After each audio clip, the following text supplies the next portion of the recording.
Қайырлы күн көрермен. Бүгін біз Маңғыстау облысының жастар ресурстық орталығының жастар студиясынан алғаш рет сөйлеп тұрмыз. Эфирде Маңғыстау облысының жастар ресурстық орталығының лекториум жобасы және бүгін бізде қонақта Маңғыстау облысының әкімі Серікбай Өтелгенұлы тұрмыз. Серікбай Өтелгенұлы, бүгінгі алғаш рет жастар студиясына қонақ болып келгеніңізге, уақыт бөліп келгеніңізге ерекше алғыс айтамыз. Маңғыстау облысының жастар ресурстық орталығының лекториум жобасында сізді көргенімізге қуаныштымыз. Енді бүгін біз 12 тамыз атаулы датада кездесіп отырмыз. 12 тамыз халықаралық жастар күні. Сұрақты біріншіден бастайын. Сізге жас дегенде, жастар дегенде қандай ойыңызға ассоциация келеді және сіз қаншалықты осы Маңғыстау жастарының жетістіктерімен хабардарсыз? Енді біріншіден сіздер арқылы барша маңғыстаулық жастарды бүгінгі мерекеменен шын жүректен құттықтаймын. Бүгінгі мынау алғашқы өзіңізбен кездесіп отырған жастар студиясы маңғыстаулық бүгін ашылып жатыр. Қадамы құтты болсын, жұмыстарына сәттілік тілеймін. Әрқашан осы жастардың тек қана бастамасын ілгері апаратын сондай бір жақсы орталық болуына мен шын жүректен тілектеспін. Енді әрине біздің жастар ол енді біздің өңіріміздің, біздің еліміздің былай айтқанда үлкен болашағы. Біздің енді еліміздің болашағын ертең ілгері апаратын, тұтқасын ұстайтын ол жастар. Сондықтан да қашанда айтылған ғой, біз жастарға сенеміз деп Мағжан айтып кеткендей, біз әрине жастарға сенеміз, ол жастар біздің болашағымыз. Енді жалпы біздің өңірімізде осы 14 пен 29 жас арасында 150 мыңнан астам жастар бар. Бұл үлкен күш. Сондықтан да енді жастардың бастамасы менен көптеген елдің осы елдік жұмыстар іске асып жатыр. Оның ішінде бірнеше біздің дарынды жастарымыз бар. Ол спортта да, мынау жаңағы қазіргі мына шығармашылықта да, қазір елге қызмет жасап жатырған, қазіргі кезде осы медицина саласында көптеген біздің жастарымыз бар. Қазір осы елге осы кішкентайда болса соның кірпіші болып қаланайын деп жаңа өздеріңіз айтып кеткендей біздің волонтерларымыз ерікті жастар елге қызмет жасап жүрген. Сондықтан біз жастардың қазіргі атқарып жатқан жұмыстардың барлығын да бағалаймыз. Әр уақытта мемлекет тарапынан да, біздің облыстық әкімдік тарапынан да жастардың барлық бастамасын біз қолдауға әрине дайынбыз. Енді күні кеше Токио олимпиадасына қатысып келген Бекзат әлем чемпионы. Біз енді Бекзат сияқты осындай дарынды жастарымыздан әлде де күтетін, олардың шығатын биігіне біз әлде де сенеміз. Бекзаттың мысалы мүмкіндігі әлде де жоғары. Енді ол сайыс болғаннан кейін ол жеңіс пен жеңілістен тұрады. Бірақ Бекзаттың болашағы өте жоғары, жарқын. Сондықтан да алда да біз талай шыңнан көрінетініне біз сенімдіміз. Енді күні кеше өздерің білесіңіздер, мына Қазақстан барысы біздің өзіміздің ұлттық ойын.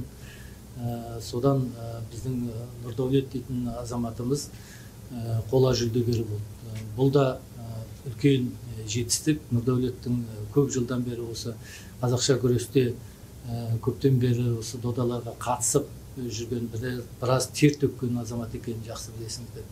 Сондықтан да кешегі жеңіс біз үшін үлкен қуаныш болып, ел болып қуандық. Сол сияқты жастардың, біздің мына шығармашылықта жүрген жастарымыз, басқа мәдениет саласында жүрген, өнерде жүрген жастарымыз барлығының да осы елдің дамуына, елдің болашағына қосып жатқан үлестері өте жоғары. Сондықтан да біз мемлекет, біз осы облыс деңгейіндегі қазір барлық жастардың бастамасына тек қана сол жарқын болуына, әлде де үлкен жетістіктерге жетуіне біз тек қана септік болып, соған көмектесуге жан-жақты жұмыс жасайтын боламыз. Рахмет, көп рахмет. Серікбай Өтелгенұлы, енді біз жаңа жоғарыда айттық, бұл мерекелік хабар. Бір сәтке сіздің жастық шағыңызды еске алғым келіп отыр. 18 бен 25-ті сағынасыз ба? Жалпы сол кездегі жастық арман не болды? Қазір орындалды ма, әлде ол кезде басқа арман болды ма?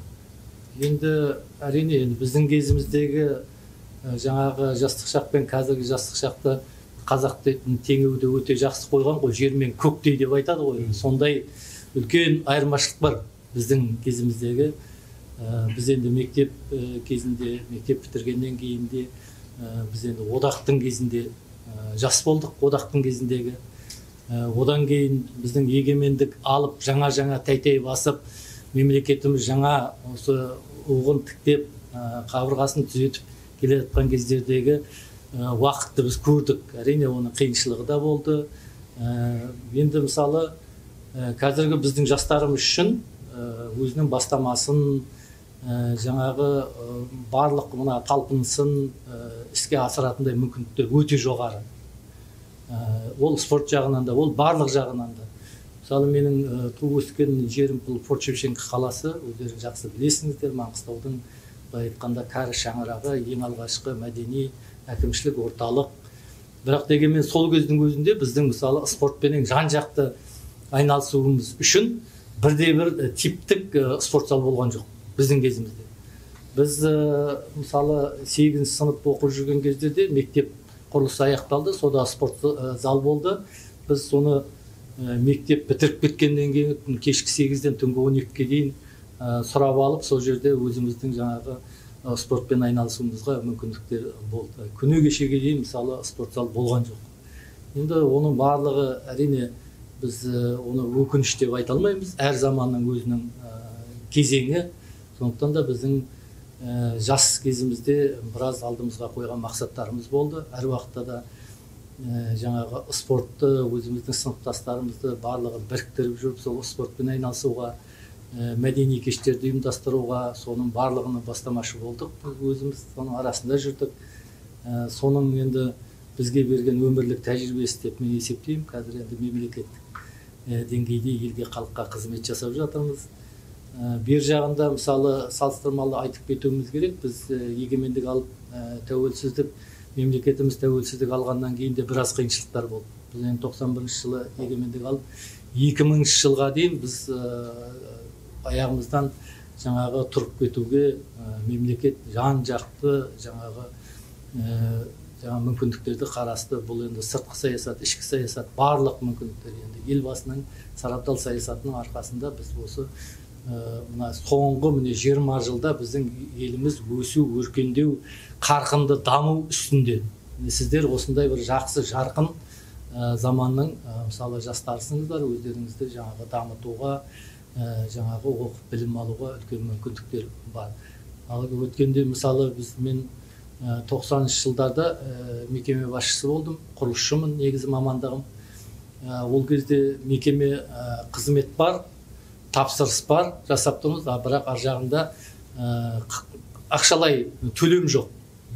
Ол кезде мына жаңағы айырбастау деген, мысалы мен жұмыс жасасам, орнына бізге жаңағы құрылыс материалын береді, я болмаса еңбек ақыға жаңағындай ұн береді, секер береді, жаңағы басқадай заттар береді. Енді сол кезде де соныменен де біз мысалы отбасымызды асырап, жастармен араласып, елдің жаңағы дамуына үлес қостық. Бұл жерде міне Нұрай Лазарұлы дейтін ағаларым отыр, нағыз соның ортасында жүрген мысалы куә.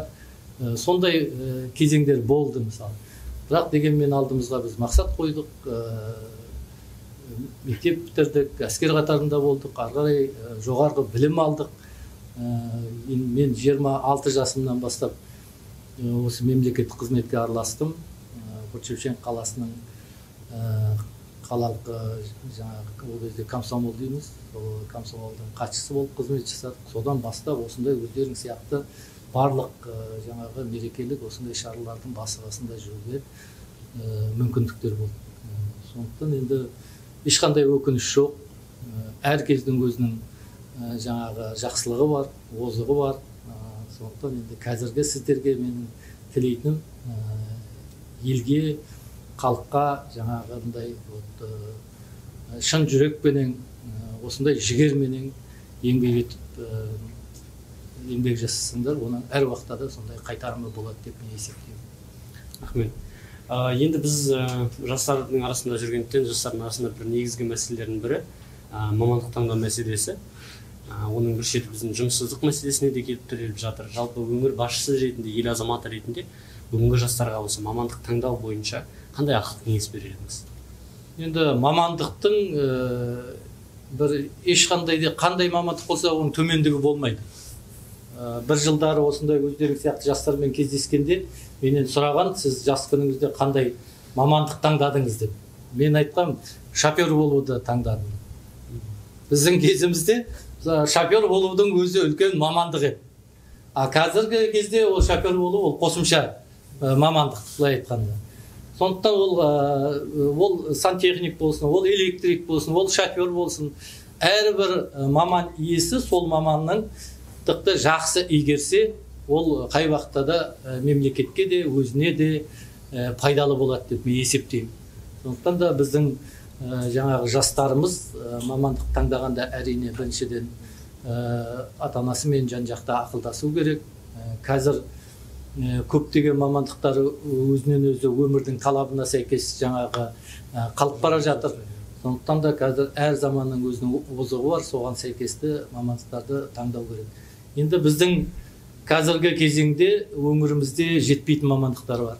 Оның ішінде мына медицина саласының мамандары, білім саласындағы кейбір мамандарымыз, оның ішінде математика, физика, мысалы орыс тілі мамандары бізде жетіспейді. Соңғы кездерде мына біздің заманның талабы, бұл айтишниктер жетіспейді бізде. Енді осындай жақтарына көбірек біздің жастарымыз көңіл бөлсе деген менде ой. Әрине, мына медицина саласында да қызмет жасап жатырған жаңағы жастар, оқым, білім алып жатқан жастар бар. Бірақ дегенменен жаңағы халық саны өсіп келе жатыр, өмір талабы өзгеріп келе жатыр. Сондықтан да осы медицина саласына көбірек біз қазір көңіл бөліп жатырмыз. Адам денсаулығы ар жағында қазіргі соңғы мына қиындықтар, осының барлығы осы жаңағы медицина саласындағы мамандарды көбірек талап етеді. Әрине, біз өзіміз жаңағы облыстық жылма-жыл гранттар тағайындаймыз. Оның ішінде осы керекті мамандықтарға, соның ішінде көбірек басымдырақ жаңағы осы медицина саласына, білім саласына, осы жағына көбірек көңіл бөлеміз. Сосын енді бізде мына көбіне көп ауыл шаруашылығы мамандары, оның ішінде ветеринарлар жетіспейді бізде. Енді ол да өмір болғаннан кейін оның барлығы керек қой. Сондықтан осы мамандықтарға біз көбіне грант бөлеміз. Сондықтан мен жастарға айтатыным, мамандықтың ешқайсысының да не төмен, не жоғары деп айтуға болмайды. Сол маман болғаннан кейін сол мамандықтың жақсы иесі болу керек, яғни сол мамандықты жақсы игеру керек.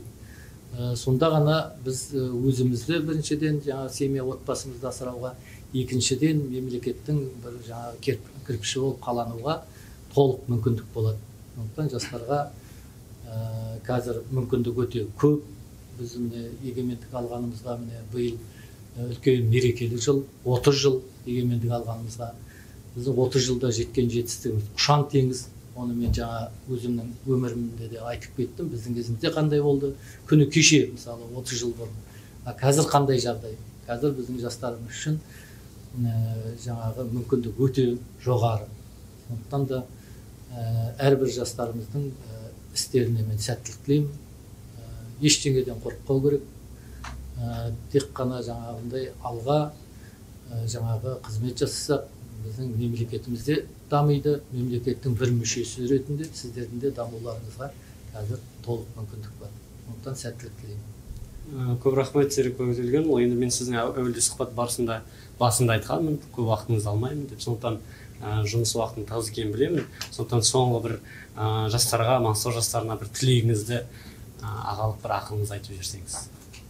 Енді қазіргі біздің мемлекетіміздің ұстанымы,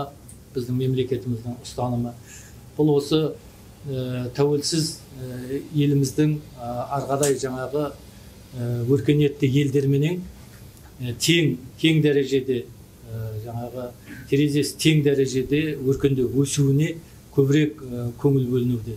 Әрбір мемлекет өзінің жаңағы дамуына әрине барлық жаңағы жағдай жасайды. Сондықтан да сіздер осы біздің егеменді елдің жастарысыңыздар, тәуелсіз елдің жастарысыңыздар.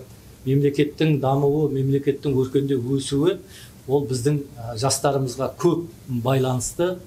Сондықтан әрбір жастың отаншыл болуын, отанын сүюін, патриот болуына мен жаңағы тілектеспін.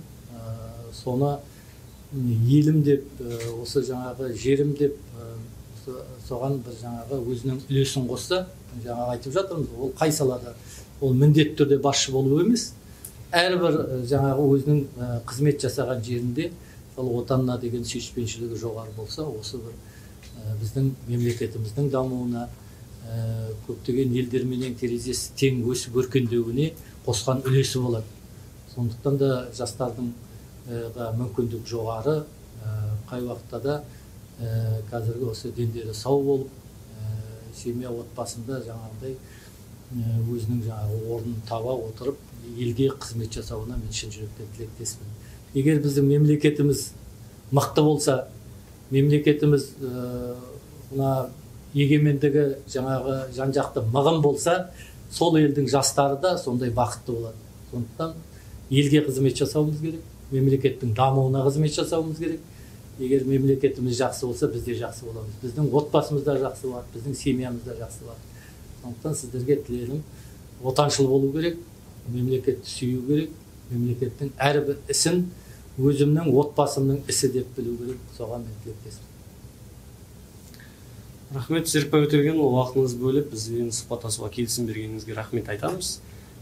Жастардың сіздің тарапыңыздан қолдауыңыз бен сеніміңізге зор ризамыз, және сезініп жатқанымызды осы ретте айтқым келеді.